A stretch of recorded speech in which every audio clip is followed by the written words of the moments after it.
Shalom, selamat pagi semuanya. Bersyukur, berterima kasih pada Tuhan. Kalau pagi hari ini kita boleh bangun lagi dengan tubuh yang diberkati, dengan kekuatan kesehatan yang baru yang datang daripada Tuhan.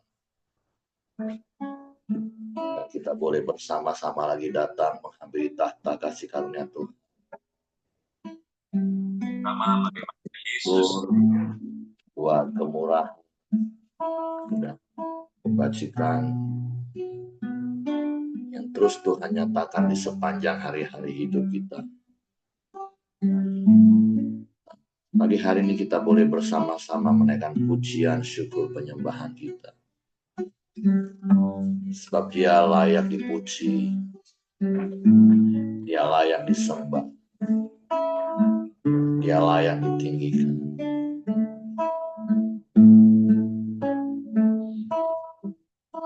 Bapa, kami bersyukur, kami berterima kasih kepadamu pagi ini. Engkau baik bagi kami, Tuhan. Engkau sungguh baik, Engkau sangat baik, teramat baik. Tiada yang sepertimu, tiada yang lain selain hanya Engkau satu-satunya Allah. Tidak ada yang lain dan tidak ada yang sama sepertimu. Engkau Allah yang begitu mengasihi kami. Engkau Allah yang setia atas hidup kami. Pemeliharaanmu sempurna dalam hidup kami. Sampai hari ini. Kasih-Mu tak pernah berubah dalam hidup kami.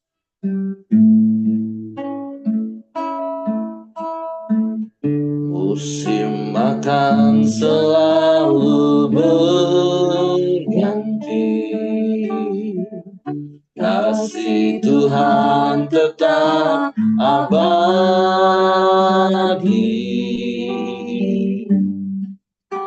tak akan berubah sampai selamanya. Ku tetap percaya, ku yakin Tuhan memberkati, ku yakin Tuhan melindungi. Burung di udara Tuhan pelihara, karena kasih-Nya. Musim akan selalu berganti,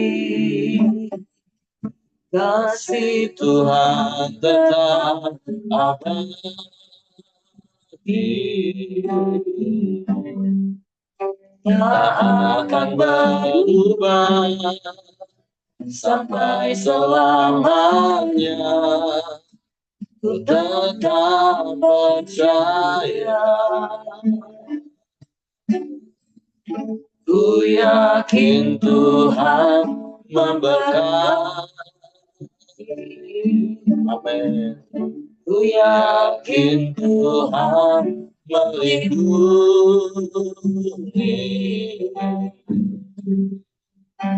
Burung di udara Tuhan pelihara, karena kasih-Nya.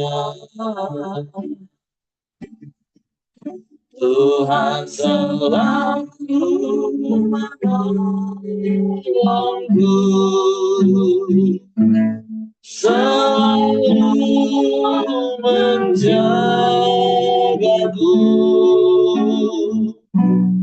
sehelai pun rambutku tak akan terjatuh tanpa seizinmu. Tuhan selalu menolongku, selalu menjagaku. Ia menyangkaku dan memeliharaku seumur hidupku. Musim makan selalu berganti, kasih Tuhan tetap abadi, tak akan berubah sampai selamanya. Ku tetap percaya, ku yakin Tuhan memberkati, ku yakin Tuhan melindungi. Burung di udara Tuhan pelihara, karena kasih-Nya. Tuhan selalu menolongku, selalu menjagaku. Sehelai pun rambutku tak akan terjatuh tanpa seizinmu. Tuhan selalu menolongku, selalu menjagaku. Ia menyangkaku dan peliharaku seumur hidupku. Ya, Tuhan selalu menolongku, selalu menjagaku. Sehelai pun rambutku tak akan terjatuh tanpa seizinmu. Ya, Tuhan selalu menolongku, selalu menjagaku. Ia menyangkaku dan peliharaku seumur hidupku. Ia menyangkaku dan peliharaku seumur hidupku. Ia mengenyangkanku dan peliharaku seumur hidupku.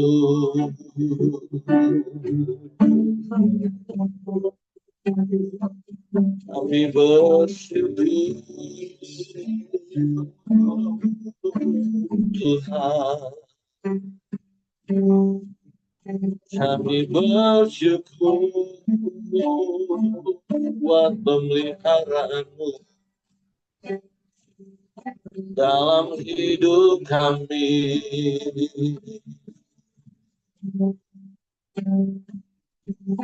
Kami bersyukur.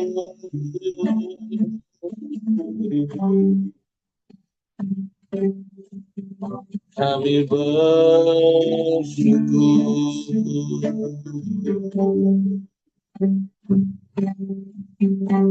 Terima kasih, terima kasih, terima kasih. Terpujilah namamu, terpujilah namamu.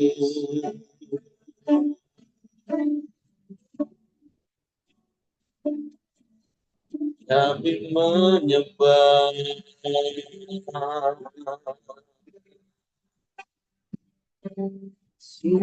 kami menyembah,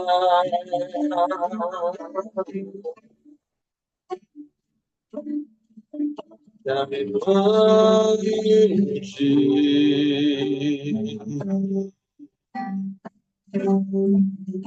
meninggikan namamu,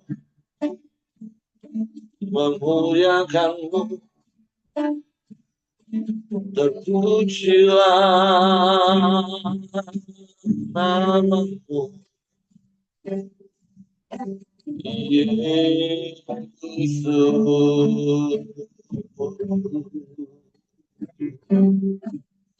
Engkau baik, sungguh baik, teramat baik.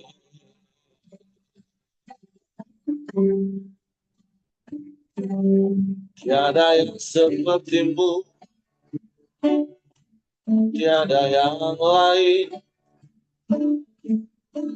hanya Engkau.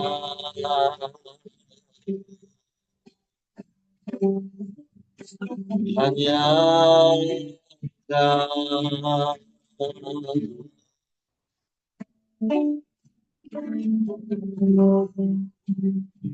Engkau yang setia dalam hidup kami.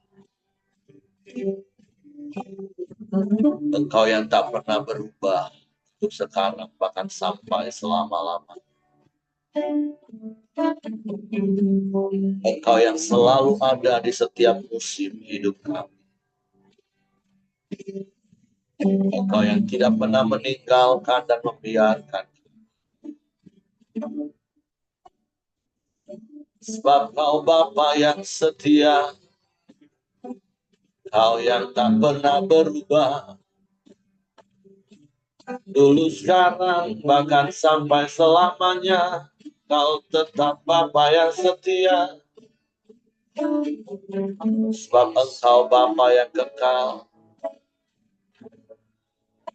Kasih dan kuasa-Mu sempurna dalam hidup kami. Kami bersyukur. Kami bersyukur. Kami bersyukur.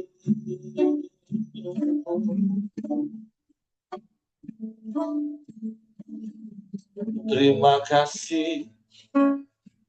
Terima kasih. Terima kasih. Terima kasih. Terpujilah namamu. Terpujilah namamu. Yesus Tuhan.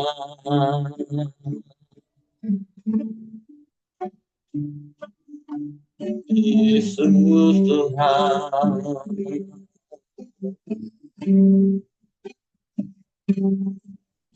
Ya Allah baik, sungguh baik, teramat baik, selamanya Kau baik. Terpujilah namamu, terpujilah namamu. Kami menyembah, kami menyembah, Kami memuji, meninggikan nama-Mu, Yesus Tuhan, Yesus Tuhan. Haleluya, haleluya. Terpujilah nama-Mu, terpujilah nama-Mu, terpujilah nama-Mu, Yesus Tuhan. Haleluya, haleluya, haleluya, haleluya. Hanya Engkau satu-satunya. Dan tidak ada yang lain. Tidak ada yang sama seperti-Mu. Engkau setia. Engkau selalu ada. Sebab Engkau Immanuel. Engkau Allah beserta kami. Sedetik pun Engkau tak pernah meninggalkan kami. Sedetik pun Engkau tak pernah biarkan kami. Kau yang selalu menolong. Kau yang selalu memberkati hidup kami. Kami bersyukur. Kami bersyukur. Semua hanya karena anugerah-Mu bagi kami. Bukan karena kebaikan kami. Bukan karena kehebatan kami. Tapi karena kasih-Mu, anugerah-Mu yang melimpah dalam hidup kami. Engkau yang bertindak memberi pertolongan dalam hidup kami. Pertolongan-Mu tak pernah terlambat bagi kami, Tuhan. Kami bersyukur. Kami bangga. Terima kasih. Terima kasih, Tuhan. Terima kasih. Terima kasih. Terima kasih. Engkau ada di setiap musim hidup kami. Engkau yang menyertai kami.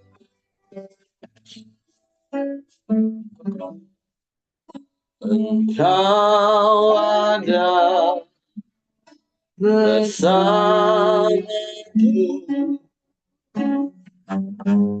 di setiap musim hidupku. Tak pernah Kau biarkan ku sendiri.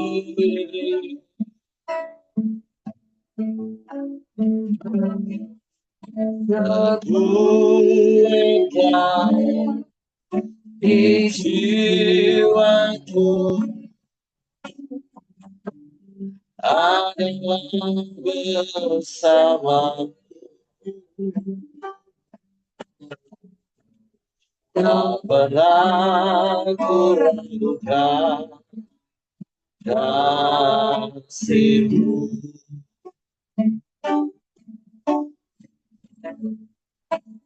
Bersamaku Bapa, ku lewati semua perkenanmu yang teguhkan hatiku. Engkau yang bertindak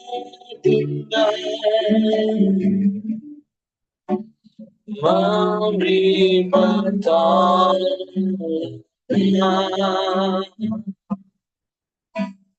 Anugerahmu besar melimpah bagiku.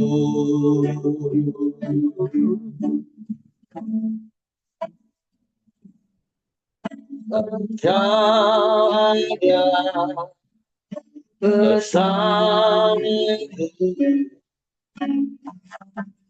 di setiap musim hidupku. Tak pernah kau biarkan ku sendiri.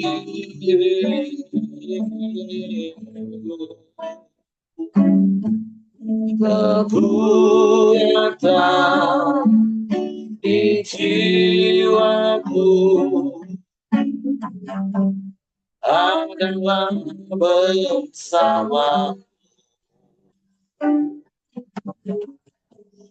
Tak pernah ku ragukan kasih-Mu.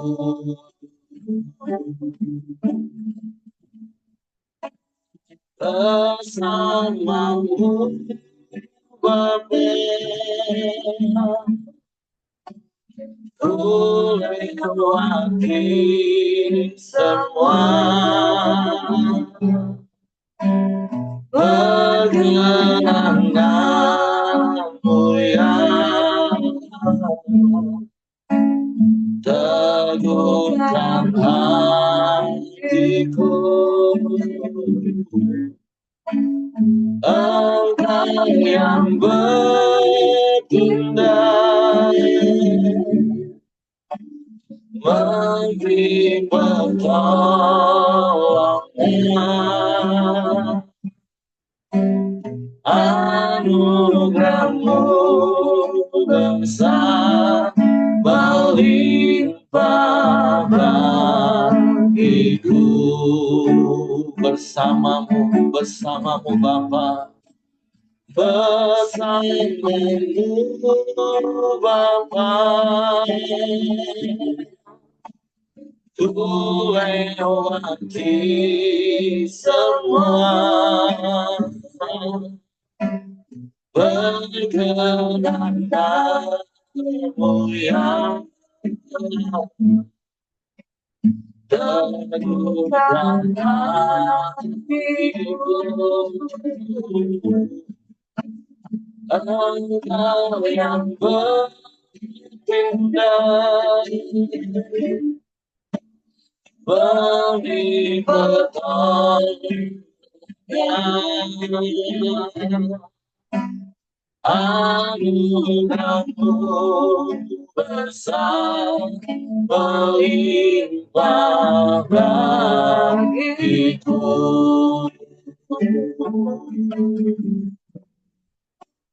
Anugerah-Mu besar melimpah bagiku.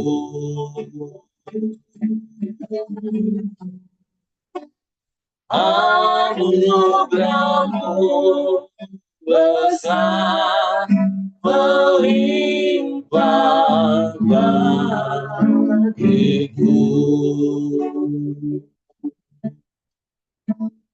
Sungguh semua hanya karena anugerah-Mu yang besar yang Kau limpahkan dalam hidup kami. Engkau nyatakan kasih setia-Mu di dalam penyertaan dalam hidup kami sampai hari ini, melewati setiap musim-musim hidup kami. Bapa, kami bersyukur, kami berterima kasih kepada-Mu. Sebab untuk pagi hari ini kami siapkan hati kami lagi hanya untuk firman. Roh Kudus, tolong kami untuk mengerti dan memahami firman, sehingga kami percaya firman dan melakukannya dalam hidup. Dalam nama Yesus kami bersyukur. Haleluya. Amin. Oke, silakan Antonius. Sudah adakah?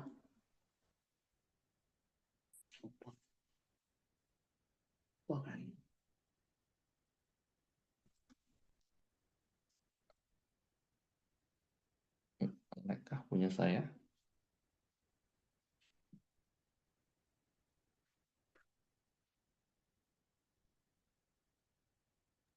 Oke, shalom. Selamat pagi Bapak Ibu. Apakah internet saya yang sedang nge-lag ini? Oh, enggak. Oh, mungkin Antonius tidak terbangun pengantin barunya. Oke, hari ini kita masuk di dalam Markus pasal 6 ya. Saya akan bacakan bagi Bapak Ibu. Yesus ditolak di Nazaret. Kemudian Yesus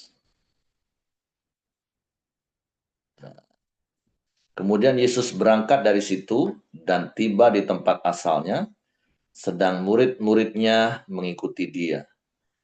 Pada hari Sabat, ia mulai mengajar di rumah ibadat, dan jemaat yang besar takjub ketika mendengar dia, dan mereka berkata, "Dari mana diperolehnya semuanya itu?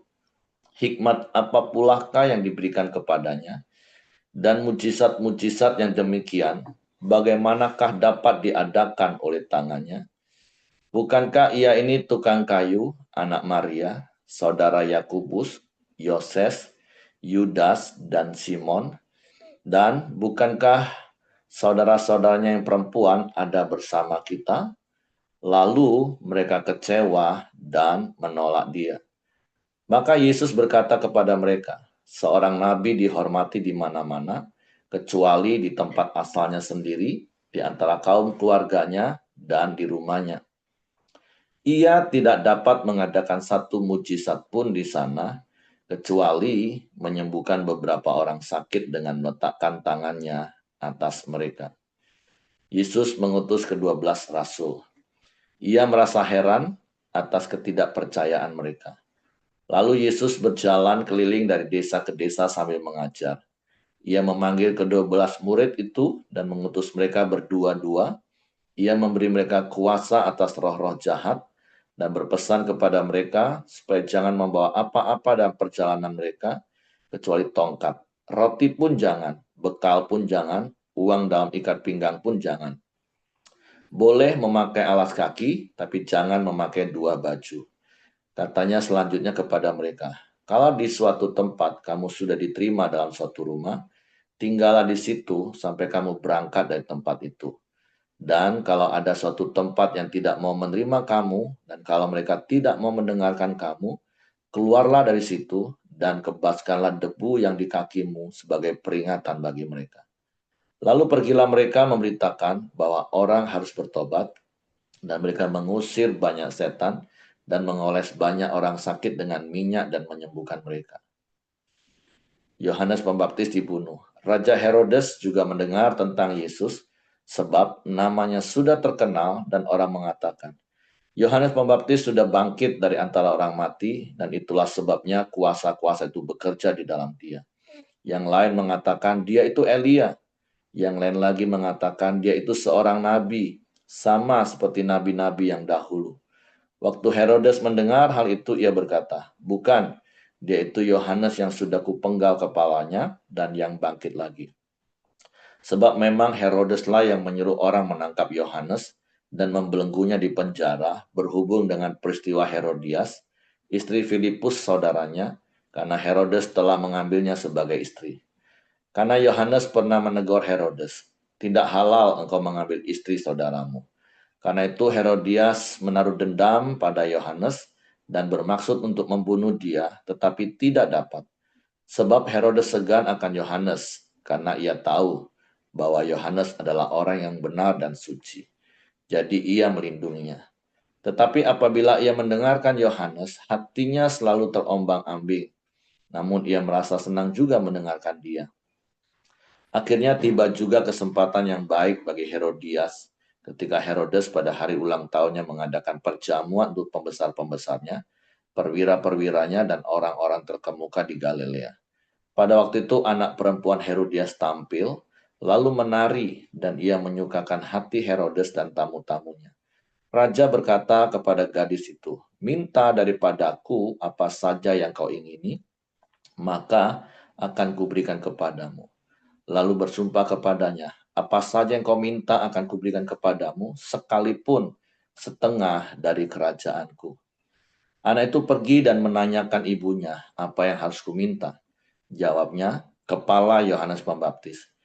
Maka cepat-cepat ia pergi kepada raja dan meminta, "Aku mau supaya sekarang juga engkau berikan kepadaku kepala Yohanes Pembaptis di sebuah talam."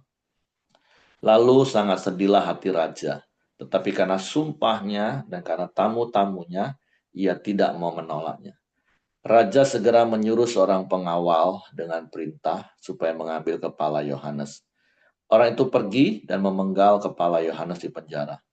Ia membawa kepala itu di sebuah talam dan memberikannya kepada gadis itu, dan gadis itu memberikannya pula kepada ibunya. Ketika murid-murid Yohanes mendengar hal itu, mereka datang dan mengambil mayatnya, lalu membaringkannya dalam kuburan. Yesus memberi makan 5.000 orang. Kemudian rasul-rasul itu kembali berkumpul dengan Yesus dan memberitahukan kepadanya semua yang mereka kerjakan dan ajarkan. Lalu ia berkata kepada mereka, "Marilah ke tempat yang sunyi, supaya kita sendirian dan beristirahat seketika.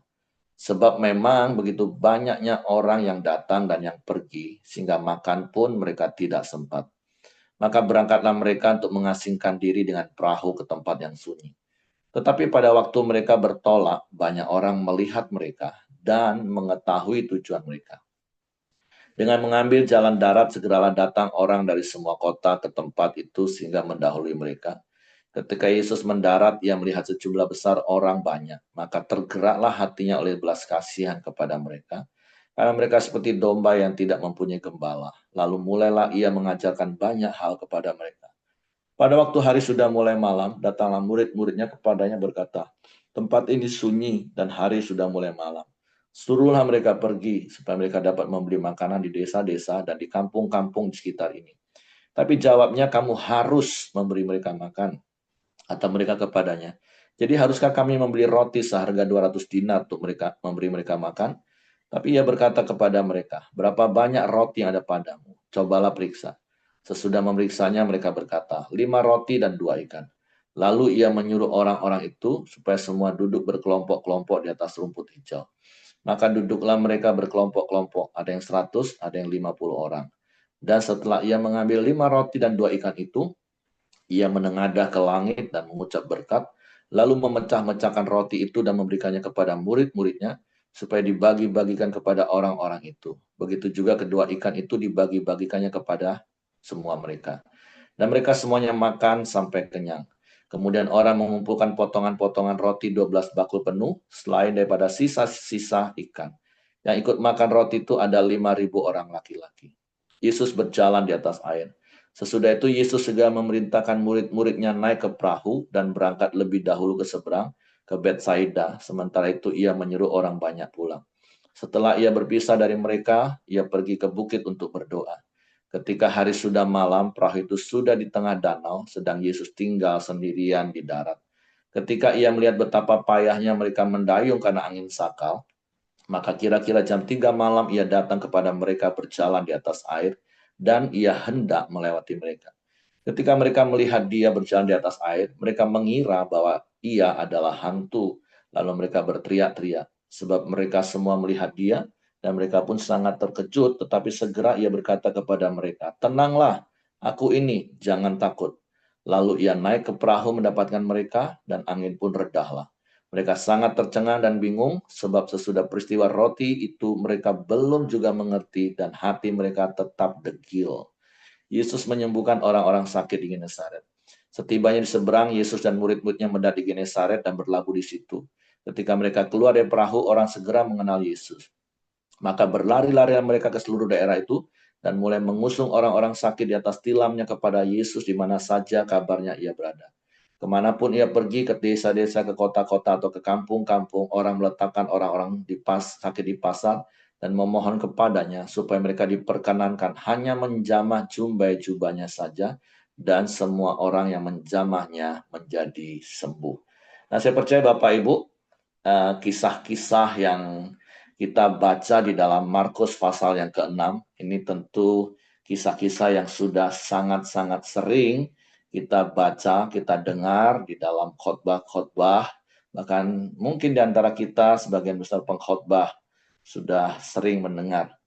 Nah, tentu ada banyak hal yang dapat kita pelajari hari ini. Di perikop yang pertama, kita baca bagaimana Yesus ditolak Nazaret. Hal apa yang dapat kita belajar dari kisah ini? Yang pertama, tentu setiap kita ini punya masa lalu yang orang tahu. Jangankan masa lalu kita yang tidak baik. Kita tahu melalui perikop ini, Yesus itu dikenal oleh orang-orang sekampungnya. Kalau orang Tapanuli mungkin katakan dongan sahuta ya. Ya, Yesus tidak pernah melakukan hal-hal yang jahat. Yesus tidak pernah melakukan hal-hal yang tidak baik. Hanya mereka tahu bahwa Yesus itu anak dari Yusuf dan Maria, bahkan saudara-saudara secara lahir ya. Jadi setelah Yesus lahir, Yusuf dan Maria yang sudah menikah, mereka juga dikaruniai anak-anak secara jasmani. Dan hanya karena alasan itu, dari latar belakang yang mereka kenal, Yesus pun ditolak. Nah, apalagi kalau seandainya kita punya latar belakang yang tidak baik. Walaupun saya percaya setiap kita juga, makanya saya selalu sering nasehatin orang-orang, jemaat, ya kita tidak bisa merubah sih masa lalu kita. Tapi kita bisa menata masa depan kita bersama Tuhan. Apa yang bisa kita belajar dari Yesus? Yesus nggak kecewa. Yang kecewa justru orang-orang sekampung dia. Karena ayat yang ketiga katakan, lalu mereka kecewa dan menolak dia. Karena mereka hanya memandang apa yang mereka kenal dari masa lalu Yesus, tapi tidak melihat apa yang Yesus lakukan hari itu, pada saat itu. Sementara kalau kita baca di perikop-perikop berikutnya, di daerah-daerah lain, orang melihat apa yang Yesus lakukan, sehingga kemanapun Yesus pergi, Yesus diikuti oleh banyak orang. Tapi itulah seringkali dalam hidup kita, orang tidak melihat kita hari ini. Ada orang-orang, tidak semua orang sih Bapak Ibu. Ada orang-orang yang tetap tidak bisa melupakan masa lalu kita. Pembelajarannya adalah nggak usah kecewa, nggak usah marah. Fokus saja dengan perubahan hidup kita hari ini dan ke depan. Makanya Yesus nggak mau berlama-lama berhenti di kampungnya. Dengan orang-orang yang seperti itu, kita nggak usah habiskan banyak waktu, Bapak Ibu. Jangan sampai ketika orang tetap mengingat masa lalu kita, akhirnya kita terpenjara dengan masa lalu kita, dan kita nggak kemana-mana. Nah, makanya sekali lagi saya sering menasehati jemaat, orang-orang, apalagi kalau memang yang jelas-jelas, oke, mereka punya masa lalu yang tidak baik.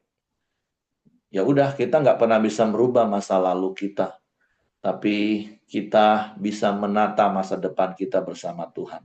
Jadi apa yang harus kita lakukan? Beranjak dari tempat itu. Tempat di mana engkau tidak dihargai dalam tanda kutip ya. Walaupun sekali lagi saya sering katakan kita nggak punya harga diri lagi. Artinya kalau tempat itu tidak bisa menerima kita karena mereka hanya fokus kepada masa lalu kita, ya udah, jangan lama-lama berdiam diri di tempat seperti itu. Beranjak. Karena di tempat lain hidupmu jadi berkat. Nah, itu yang dilakukan Yesus Bapak Ibu ya. Jadi kalau sekali lagi ada orang yang menilai masa lalu kita dan mereka menolak kita, nasihatnya adalah jangan memenjarakan diri oleh penilaian orang-orang seperti itu. Yang tahu hidup kita hari ini, perubahan yang kita alami hari ini bersama dengan Tuhan, itu kita Bapak Ibu.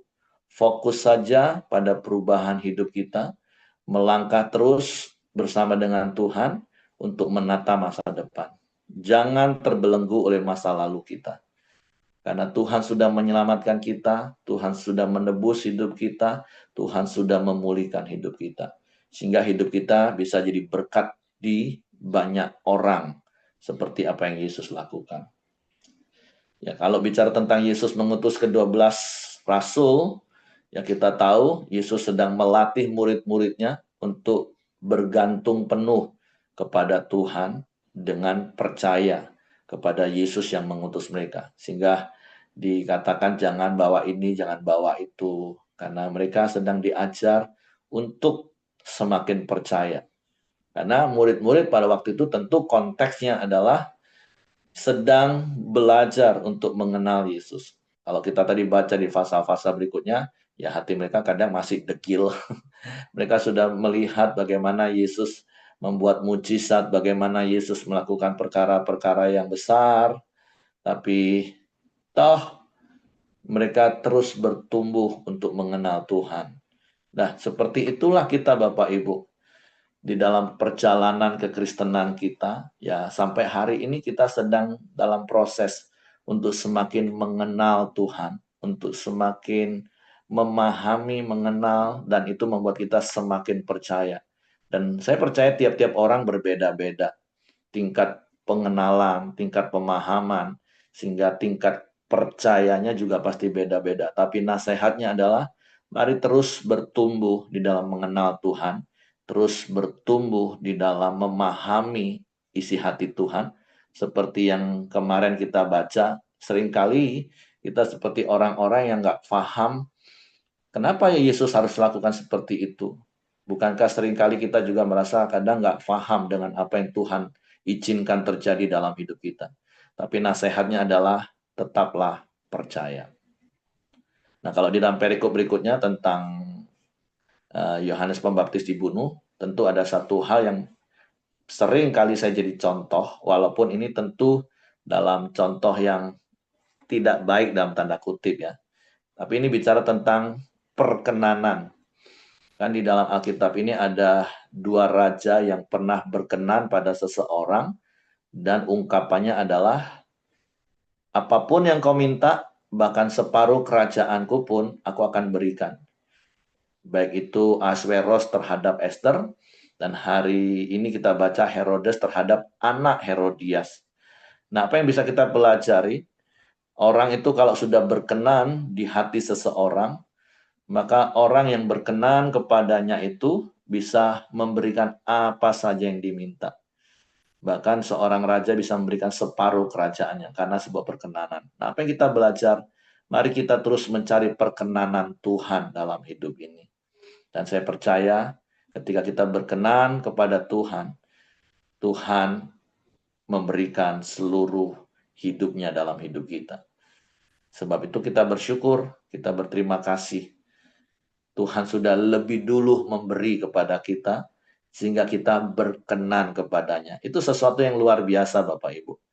Kalau kisah Esther, kisah anak Herodias, itu karena mereka melakukan sesuatu. Mereka menyenangkan sesuatu, baru raja itu berkenan. Tapi kita bersyukur karena kasih Tuhan, Tuhan berkenan menyerahkan hidupnya bagi kita, sehingga kita ditebus, kita diselamatkan, dan perkenanan Tuhan itu nyata dalam hidup kita. Jadi apa yang harus kita lakukan?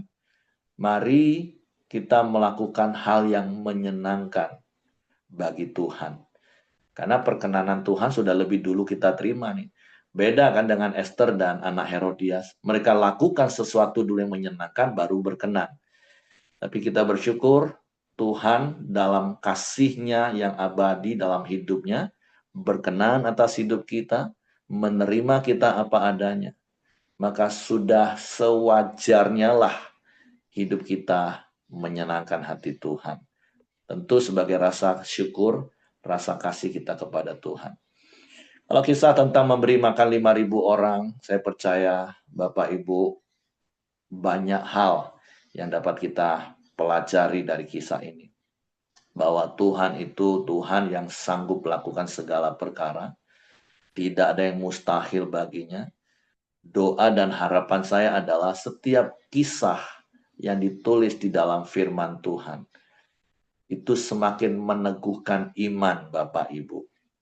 Sehingga firman Tuhan yang ditulis itu bukan hanya sekedar pengetahuan dalam hidup kita. Oh iya, Yesus berkuasa sih. Bisa merubah 5 roti, 2 ikan sampai cukup untuk 5.000 orang laki-laki. Ya, karena itu budaya di zaman Yahudi. Yang dihitung, yang dicatat itu cuma laki-laki. Tapi saya percaya dan kita tahu tentulah yang hadir pada waktu itu bukan cuma laki-laki, laki-laki dewasa lagi. Tapi pastilah ada pasangan mereka, ada anak-anak mereka, sehingga ada penafsir-penafsir katakan minimal itu 15.000 sampai 20.000 orang. Itu kalau semua ikut KB, keluarga berencana anak 2, itu 20.000. Nah, tapi sekali lagi, firman Tuhan mau mengingatkan kita pagi hari ini, biarlah setiap kebenaran firman yang kita dengar, yang kita tahu, itu bukan hanya sekedar jadi pengetahuan di dalam pikiran kita, tapi biarlah setiap firman yang kita dengar itu terus membangkitkan iman kita. Karena sekali lagi iman itu timbul dari pendengaran akan firman Kristus, yaitu firman yang diurapi karena kita renungkan terus-menerus di dalam pimpinan tuntunan Roh Kudus, itu yang membuat kita semakin beriman kepada Tuhan. Walaupun tentu seperti yang saya katakan, ya ini sebuah proses pertumbuhan iman dalam hidup kita. Karena kalau kita baca di perikop terakhir, Yesus berjalan di atas air, bukan perikop terakhir ya, masih ada perikop yang bawah ya. Ayat 52 katakan gini, sebab sesudah peristiwa roti itu mereka belum juga mengerti dan hati mereka tetap degil. Ya, itulah murid-murid Bapak Ibu. Jangan-jangan itu juga kita. Murid-murid dalam peristiwa ini mungkin baru beberapa bulan atau mungkin dalam hitungan satu. Kan kita tahu murid-murid ikut Yesus cuma 3,5 tahun Bapak Ibu. Ada mujizat, ada kata-kata hikmat yang Yesus sudah sampaikan selama mereka mengiring. Tapi pada detik itu ternyata banyak hal yang mereka belum mengerti, bahkan hati mereka tetap degil kata firman Tuhan. Nah, bagaimana dengan kita yang sudah puluhan tahun ikut Tuhan? Saya berdoa, saya berharap Bapak Ibu benar-benar waktu jadi orang Kristen tuh benar-benar ikut Tuhan. Bukan hanya sekedar beragama Kristen, nggak tahu apa-apa tentang Tuhan, hatinya tetap degil, banyak yang nggak kita tahu, apalagi ngerti tentang Tuhan.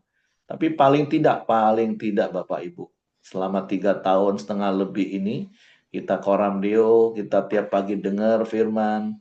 Kan nggak semua loh Bapak Ibu orang Kristen itu baca firman setiap hari, nggak semua. Survei membuktikan itu cuma 5-10%. Tapi maksud saya jangan juga kita yang sudah setiap hari baca firman, udah 3,5 tahun ini, hati kita tetap degil. Tentu nggak seperti itu Bapak Ibu. Tapi ya ini sebuah proses kita terus bertumbuh dalam Tuhan. Mari berjalan bersama Tuhan, mengalami Tuhan, semakin mengenal. Ya saya nggak tahu kalau Bapak Ibu di posisi Yesus yang sudah berjalan berhari-hari, bahkan mungkin berbulan-bulan, tiba-tiba disalah mengerti, dikira setan Bapak Ibu. Nah, tapi ya bersyukur, Yesus nggak seperti kita. Kalau orang salah ngerti dengan kita, kita bisa tersinggung. Tapi ketika orang salah mengerti dengan Yesus, Yesus bisa tetap paham, tenang, aku ini. Bahkan katakan, kalau nggak percaya, sini, siapa yang mau datang? Dan kita tahu di Injil yang lain, kita tahu Petrus yang akhirnya berani melangkah, walaupun ujungnya dia hampir tenggelam karena kurang percaya. Nah, itu yang bisa kita belajar. Orang bisa salah ngerti tentang kita, Bapak Ibu. Nggak usah tersinggung, Bapak Ibu. Orang murid-murid saja, yang katanya murid saja bisa salah ngerti tentang Tuhan. Salah mengenal. Apalagi kita, Bapak Ibu manusia. Jadi kalau ada orang yang salah mengerti tentang kita, Udah, nggak usah berkecil hati, apalagi tersinggung, ya tetap saja berespon benar. Kan nilai kita bukan soal salah atau benar, yang penting respon.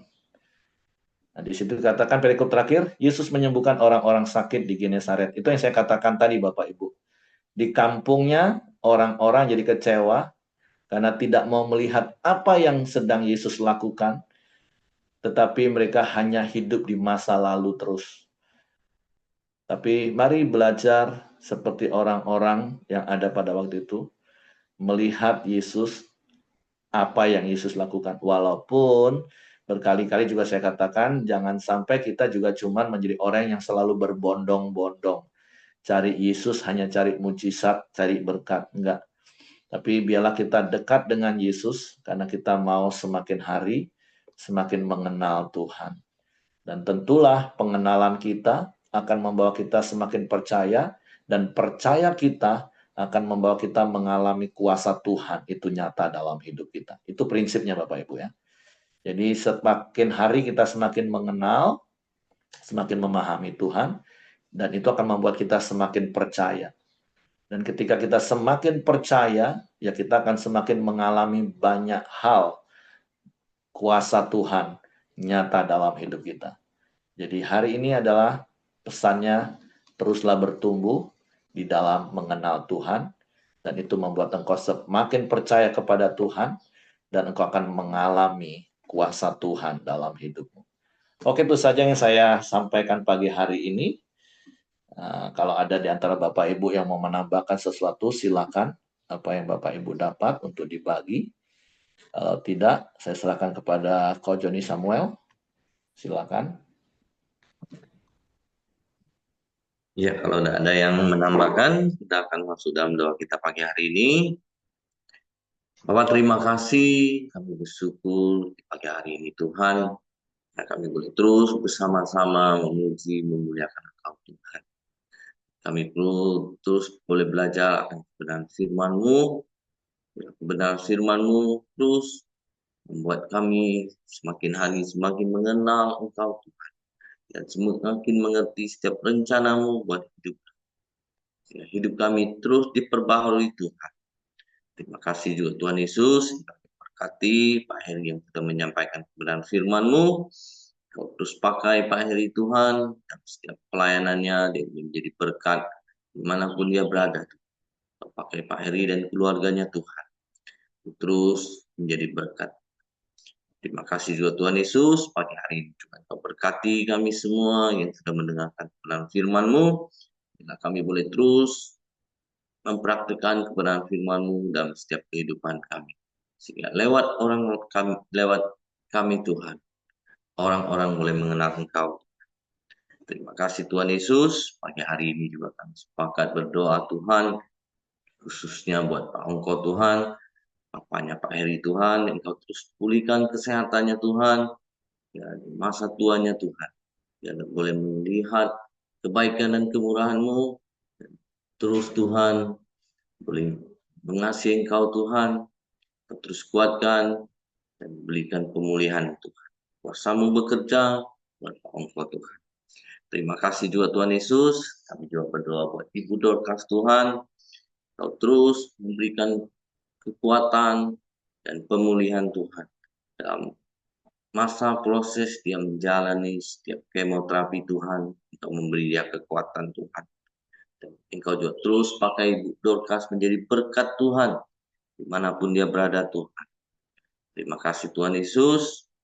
Pagi hari ini juga kami berdoa buat bangsa dan negara kami Indonesia. Tuhan berkati, Tuhan berikan keamanan dan kesejahteraan-Mu buat bangsa dan negara kami Indonesia. Engkau juga berkati para pemimpin-pemimpin bangsa kami, mulai dari presiden, para menteri dan stafnya, gubernur, bupati dan wali kota, dan seluruh jajarannya. Engkau menaruhkan mereka hikmat dalam memimpin bangsa kami yang besar ini. Berikan roh takut akan Engkau, sehingga mereka boleh memimpin dengan adil dan benar. Terima kasih Tuhan Yesus.